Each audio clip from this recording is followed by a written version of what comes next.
चीजें सरकार को गोद लेनी थी वो गोद से उठाकर बाहर फेंक दी। बिजली को प्राइवेट किया, एजुकेशन को प्राइवेट किया। जानबूझ के कर रही है क्या ये? नहीं, आप मुझे बताओ, बिजली को प्राइवेट करना जरूरी था, धर्म को गोद लेना जरूरी है, श्राइन बोर्ड को धर्म गोद लेना। मुझे बताओ, श्राइन बोर्ड में जो पैसा आता है आपने कभी गिनती की? अगर आपने श्राइन बोर्ड के अंदर पैसा डाला, क्या आपने कभी ये सोचा ये पैसे का होता क्या है? पूछा आपने कभी? सोचा आपने? हम तो निकाल के चैन, किसी ने कान से निकाल कर किसी ने यहां से, अरे हमारी मान्यता है वहां, चाहे हिंदू धर्म में हो या मुसलमान, वहां पर जो पैसा है हमारे लोग जो होता है अपने तर्ज पे, हमारे मदारिस है, हमारी इतनी बड़ी बड़ी बिल्डिंगें, हमने उस वक़्फ़ के पैसे से लोगों को बेहतर जिंदगी दी। आप मुझे बताओ, हिंदू धर्म, आप सुन लीजिए, नहीं, यहाँ पे धर्म के लोग उसका इस्तेमाल करेंगे। मुझे पता है मेरे धर्म के अंदर किस चीज की जरूरत है, वो मुझे भाजपा के लोग नहीं बताएंगे, वो हिंदू आदमी नहीं बताएगा मुझे कि आपने धर्म में अंदर क्या करना है और इस पैसे का इस्तेमाल कहाँ करना है, इस जमीन के नहीं। आप सुन लीजिए ना, आप बात सुन लीजिए, ये आपको भी नहीं पता है। आप मुझे बताइए, जो चढ़ावा मुसलमान चढ़ाता है, जो हिंदू, मुसलमानों को हिसाब है अपने चढ़ावे का? मुसलमानों को अपने चढ़ावे का हिसाब है कि अगर मस्जिद में चढ़ावा चढ़ता है उस पैसे का इस्तेमाल कहाँ होता है? सुन लीजिए, अगर मज़ारों पे चढ़ावा चढ़ता है उस पैसे का हिसाब हमने रखा है कि उसका इस्तेमाल अरे सुन तो लीजिए, हमारे पास हिसाब था, हमारे पास ट्रांसपेरेंसी थी। लेकिन आप मुझे बताओ, ये जो यहाँ पर इतना बड़ा मंदिर है जहाँ दुनिया भर से लोग आते हैं, उस पैसे का हिसाब किसके पास है? क्या यहाँ पर किसी एक आदमी के पास है? वो सरकारी आदमी के पास होना चाहिए था कि धर्म के गुरुओं के पास? मैं कहता हूं, धर्म के लोगों के हाथ में धर्म का सम्मान दे दो, जिनका काम है। हम तो धर्म को मानने वाले कौन लोग हैं? आपको लगता है कि हम मुसलमान हैं, मैं नमाज सारी पढ़ता हूं? नहीं पढ़ता हूं। धर्म का पालन नेता नहीं करता है, और धर्म का ठेकेदार नेता कैसे बनेगा? मैं यही बात समझा रहा हूं कि धर्म के मामलात में सरकार बात ना करे। जहां खरबों का पैसा है, आपने हिसाब किया? मेरे पास सबूत भी है, गवाहों के साथ खड़ा हो जाऊंगा। अरे बता दूंगा, अभी तो मैंने बोल दिया ना, सबूत भी हैं, गवाह भी हैं, वक्त आएगा मैं बताऊंगा। चाहे श्राइन बोर्ड में घोटाला है और क्या, आप मुझे बताओ श्राइन बोर्ड से क्या क्या हुआ?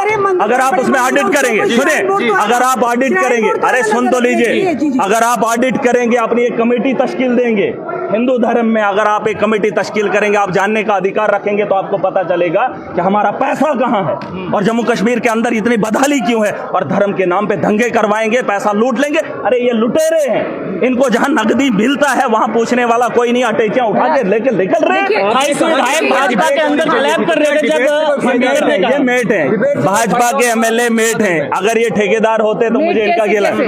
अरे मेट ऐसे हैं कि मतलब काम पे लगाते हैं, उनसे कमीशन खाते हैं, ये खून पसीने की कमाई खाते हैं। अगर ठेकेदार होते मुझे इनका गिला नहीं है। आपको पता है यहाँ माइनिंग पे मैंने हंगामा क्यों किया? इन्होंने सड़कें बनाई, जम्मू के लोग सुन लें, जम्मू के लोगों ने कहा कि डेवलपमेंट हुई, एम्स बना, इन्होंने कहा सड़कें बनी, IIM बना, लेकिन बनने से पहले मुझे बताओ इन सड़कों पे मटेरियल कहां से आया? ये वहां से आया तो जब इन्होंने माइनिंग को बंद किया और माइनिंग हुई। ये कहीं बिहार से या यूपी से नहीं आया मटेरियल, और इनने रॉयल्टी भी नहीं भरी। बिना पैसे के उन ठेकेदारों ने कहा हम रॉयल्टी नहीं भरेंगे। LG महादेव ने यहाँ पर माइनिंग को बंद किया। तो मुझे बताओ ये सड़कों की तामीर कहां से हुई? ये मजाक करते हमसे। वक्त पर चर्चा हो, अरे वक्त बाद में जाए, बात बाद में करो, पहला ये तो करो हो क्या रहा है, हो क्या? ये एक मजाक है, वक्फ एक मजाक है जो खेल खेला जा रहा है। ये जज्बात के साथ है, धर्म के साथ है, ताकि ये धर्म के नाम पे राजनीति करें और फिर प्रधानमंत्री बने। मुसलमानों के साथ खेला जा रहा है। अरे हिंदुओं के साथ खेला जा रहा है, हिंदुओं को बेवकूफ़ बनाया जा रहा है, हम मुसलमानों को रगड़ रहे हैं। कोई भी इंसान का दुश्मन नहीं है, इंसान की मौत बरहक है, जितनी जिंदगी उतनी है। लेकिन लोगों के साथ मजाक किया जा रहा है कि हम मुसलमानों को ऐसा करेंगे, फिर वैसा करेंगे, फिर ये होगा, फिर वो होगा। कुछ नहीं होगा। जाओ फलस्तीन में देखो, दुनिया का एटमी बम जितना हिरोशिमा और नागासाकी में बरसा था, उससे 5 गुना ज्यादा फलस्तीन एक गाजा है, 60 किलोमीटर की आबादी है, वहां पर बरसाया जाता है, 1 साल होने को जाता है, लेकिन वो कौम खत्म नहीं होती है। और यहाँ पर ये दिल लाते हैं, राजनीति करेंगे और बोलेंगे नहीं। आप मुझे बताओ कौम खत्म होती है? कुत्ते की नस्ल खत्म नहीं हुई है, जिन कुत्तों को घर में पाला नहीं जाता है। बात कर रहे हैं ये चीजें, ये सिर्फ दिमाग के साथ खिलवाड़ हो रहा है, खिलवाड़ हो रहा है, मजाक हो रहा है। इस मजाक को मैंने कहा ये धर्म के मामला धर्म के लोगों तक रहने दो। लीडर को बोलो करप्शन खत्म करे, लीडर को बोलो रात के अंधेरे में मोदी जी ने 10 साल में मुसलमानों के लिए रात के अंधेरे में सांसद बुलाया, बोलो कि हिंदुओं के लिए सांसद कब बुलाएगा? जम्मू के नौजवानों के बारे में मुसलमानों के साथ इन्होंने कहा मुसलमानों के साथ खिलवाड़ नहीं है, इस देश के मेजॉरिटी के लोगों से खिलवाड़ है। हिंदू वर्ग है उनको दिखाया जा रहा है हम मुसलमानों के मुखालिफ है, तुम हमें वोट दो। इसके लिए हमने सरकार नहीं बनानी है, हमें सरकार में इसलिए बनाना है ताकि देश को सक्षम खतरे में तो यार उनकी सरकार है, उनका वोट है, उनने काम करना नहीं है धर्म के नाम पे। मेरा सवाल सुने, देखिए अंदर तो स्पीकर ने मना कर दिया कि वो इस पर बात नहीं करेंगे, उनके पास ये अथॉरिटी नहीं है, ये मैटर जो है सब जुडिशियल है और सुप्रीम कोर्ट में। अब मुझे बताइए जो आप यहाँ पर हाउस के अंदर हैं, आप लोग क्या करेंगे? ये सवाल ये है और इसका जवाब दें। हाउस के अंदर मैं आपको एक ही बात बताऊंगा, मैं लोगों को समझाने का काम करूंगा, मेरा मकसद है लोगों तक बात पहुंचाना। मैं ये कह रहा हूं हाउस के अंदर भी मैं यही बोलूंगा, ये एक मजाक है जो भाजपा ने किया है, मुसलमानों के साथ हमदर्दी दिखा रहा है, हिंदुओं को खुश कर रहा है। वो पार्टी वो जमात जो खुल्लम खुल्ला मुसलमानों की इस देश के अंदर दुश्मन है, अरे आप सुन लीजिए ना, खुल्लम खुल्ला दुश्मन है, पूरी दुनिया जानती है। और वही मोदी अपने मुंह से कह रहा है रात के अंधेरे में उसको बिल लाना पड़ता है, मुसलमानों की हमदर्दी दिखाए, मैं मुसलमानों के लिए बेहतर कर रहा हूं। मुमकिन है क्या? अरे झूठ है, मजाक है, यहाँ पे भी मजाक हो रहा है। एक आखिरी सवाल, आपने लोगों को नींद से जगा दिया, लोग जाग गए, आप लोग वक्फ अमेंडमेंट बिल के लिए क्या करेंगे? देखिए वक्फ अमेंडमेंट के लिए देखिए ऐसा है कि ये हमारी संपत्ति है, हम अपनी संपत्ति पे किसी का खिलवाड़ नहीं देखना चाहेंगे, वो होगा। अरे सुन तो लीजिए, ये मियां बीवी की एक बात है, उसी तर्ज पे ये होती है, ये हमारी संपत्ति है। अभी आप देखेंगे धर्मों के अपने अपने संतान है, वहाँ पर उन लोगों को अपने तर्ज पे चलाना है। वही मुसलमानों का वक़्फ़ है, उसमें किसी की दखल अंदाजी नहीं चाहिए।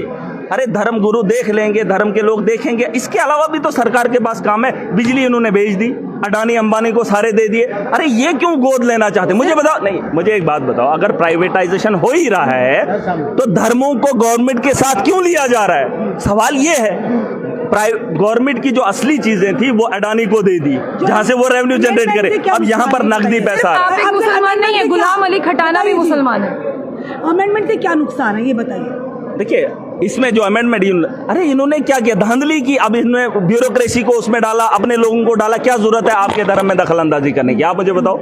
हम ईद की नमाज पढ़ते हैं, वहां अगर बीच में से हिंदू चलेंगे तो वो नमाज होगी नहीं, क्योंकि उसमें दखल अंदाजी नहीं होनी चाहिए। मैं कह रहा हूं जिसका मुकाम जहां है, जो जिसका काम है वो उसी को करने दो। इसके अलावा सरकार को काम नहीं करना है, रोजगार नहीं देना है, रोजगार नहीं देना, करप्शन पे बात नहीं करनी। उसके लिए कब बात करेंगे?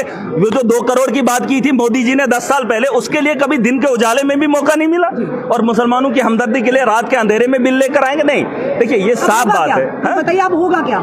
क्योंकि ये तो कानून अरे यहाँ तो फिलहाल बीजेपी की सरकार भी नहीं रहनी है फिलहाल, ये इसीलिए आने वाला कल किसने देखा। लेकिन ये जो तानाशाही है, ये ज्यादातर, अरे देख लीजिए, जो जिसने दुनिया को बनाया है, जिसने इंसानों को बनाया है और जिसने मजलूम का दर्द देखा है, वो ऊपर वाला देख ही रहा है तमाशा। जिसने दुनिया के अंदर हिटलर जैसे आदमी को नहीं रखा, बाकी लोगों को नहीं रखा, अब वो लोग भी निकलेंगे, ये दुनिया चलेगी। लेकिन वक्त के हालात से जो लोग जूझ रहे हैं उनकी परेशानी का हंगामा जो हुआ, क्या ये चेंज कर पाएंगे? श्राइन बोर्ड पे भी तो श्राइन बोर्ड भी तो है ना मंदिर। देखिए आपको क्या आप मुझे बताओ, जो दूसरे धर्म के, आपको क्या लगता है कि उस पे कब्जा सरकारी लोगों का होना चाहिए? बिल्कुल नहीं होना चाहिए। तो वही तो प्रॉब्लम ही यही है कि धर्म के मामलात में धर्म के सरकार को देखना ना क्या कर रहा है सरकार। ये वही बात मैंने बोला, वो सुन लीजिए मैडम, मजाक वो भी है, मजाक ये भी है। जो रात के अंधेरे में हुआ वो भी, उनको भी फायदा ये नहीं, वो जमीन बेचेंगे और कैश लेंगे। क्योंकि जब वो पेटी खुलती है ना, दान जिसमें हम दान करते हैं, वो पेटी खोलने में इनका बंदा चाहिए जो हेड होगा, बस, और कोई मामला नहीं है। अरे सुन लीजिए, अरे बिल में ये था कि पहले मेरा धर्म था, मेरे धर्म में जब पैसा आता था मैं देखता था पेटी खोल के कितना है और इस पैसे का क्या करो। अब उस पेटी को खोलने वाला सरकारी होगा, अगर वो हिंदू होगा तो वो क्या करेगा? आप खुद ही ले लो। जो पहले अरे मैं एक बात कह रहा हूँ, उन्होंने किया, उन्होंने क्या, हमने इतने मदारिस बनाए, इतनी मस्जिदें बनाई, हमने तो किया। उसके लिए ऑडिट, देखिए ऑडिट होना चाहिए, उसके लिए हमारी एक कमेटी है, हमारा अपना एक संगठन है, धर्म के अंदर सबको होता है। क्या लगता है इस अमेंडमेंट को बना करने का? ये इम्प्लीमेंट नहीं होगा, ये इम्प्लीमेंट नहीं होगा, ये कानून बन चुका है, कानून लागू भी होना चाहिए। यहाँ लागू भी होना चाहिए ना। अभी आप विद्रोह देखेंगे, कौन अपने घर में दखलंदाजी करने देगा? सरकार को बड़े पैमाने पे विद्रोह। रक्षा द्राबी जी हैं, गुलाम अली खटाना जी हैं। उनको मुफ्त में पैसा मिल रहा है, उनको क्या है? जी खटाना नहीं, मुसलमान कौन है पता है आपको? फिलहाल आपको भी पता होना चाहिए, हमारा इस्लाम कहता है कि अगर जुमे की नमाज एक दो छूट जाए, कलमा दोबारा पढ़ना पड़ता है, वो मुसलमान नहीं होता है। यहाँ तो नमाजें छूटने का अंबार है, नाम से कोई मुसलमान नहीं है। उस धर्म को मानने वाले उन धर्म गुरुओं से बात करो। आप भी जाके, बेहतर होगा मुझसे नहीं, उनसे पूछो कि मामला क्या है, वो अच्छा कहेंगे।